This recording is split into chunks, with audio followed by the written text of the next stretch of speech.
Ahmad A1 furniture, जहां पर आपकी लाडली के लिए इलेक्ट्रॉनिक्स और फर्नीचर आइटम्स, शादी ब्याह के लिए मजबूत पायदार furniture set, sofa set, dining table set, TV, fridge, washing machine के अलावा तमाम इलेक्ट्रॉनिक्स और फर्नीचर आइटम आपका वेलकम करते हैं।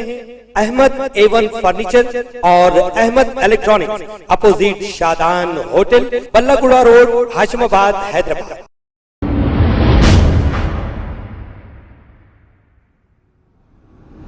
अस्सलाम वालेकुम नाजरीन, मैं हूं मोहम्मद अब्दुल हकीम। 7H न्यूज़ में आपका इस्तकबाल है।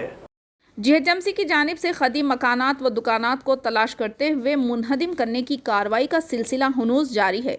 गुज़िश्ता 5 दिन से मुसलसिल मौसलाधार बारिश की वजह से ऐसे खदीम इमारत गिरने का अंदेशा लाहक होता है, जिस पर सुकन्या GHMC TPS ने अपनी निगरानी में खदीम मकान और दुकानात को वेरीफाई करते हुए मुनहदिम करवाया। TPS सुकन्या ने बताया कि ये पुरानी इमारतों को मुनहदिमी कार्रवाई जारी रहेगी और आज मुगलपुरा और हुसैनी आलम के इलाकों में 3 इमारतों को मुनहदिम किया गया है। आइए देखते हैं 7H न्यूज़ की ये रिपोर्ट।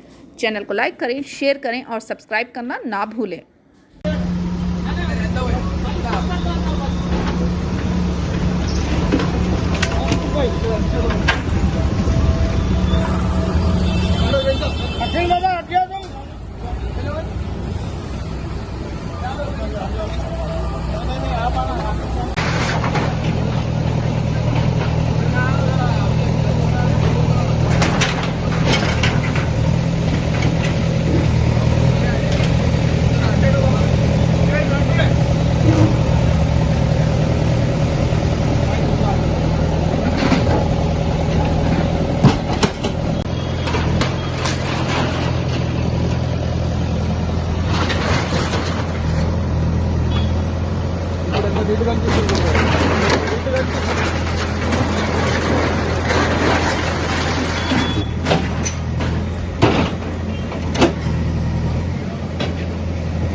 खबर है शहर की, खबर है गाँव की, खबर है सारी दुनिया की। 7H न्यूज़ पसंद आए तो लाइक कीजिए, शेयर कीजिए और सब्सक्राइब करना ना भूलें। 7H news.